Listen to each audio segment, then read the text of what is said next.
কাঠুরিয়ার বউ, মারহাবা বলেন না। একটা আলেমের বউ নাই, কাঠুরিয়ার বউ। জঙ্গলের মধ্যে কাঠ কাটতে যায়, ওই কাঠুরিয়ার বিবি নাম হলো জামিলা। নামটা কি? ওই জামিলা সুন্দরী তোমার আগে জান্নাতে যাবে।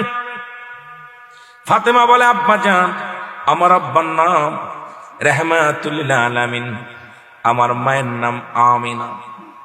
এরে বাবা শুনে নেন, আমার স্বামীর নাম শেরে খোদা হযরত আলী। পৃথিবীর মধ্যে 4 জন 10 জন ব্যক্তিকে জান্নাতের শুভ সংবাদ দিয়েছে রাহমাতুল লিল আলামিন। তার মধ্যে 4 নাম্বার হলো আলী ফিল জান্নাতি। জোরে জোরে বলেন ঠিক কিনা? তাহলে আমার স্বামী জান্নাতি। পৃথিবীর মধ্যে আল হাসান আল হুসাইন জান্নাতি যুবকদের সরদার। ঘোষণা কার? আল্লাহর। ঘোষণা আমার নবীর, ঘোষণা আমার আল্লাহ।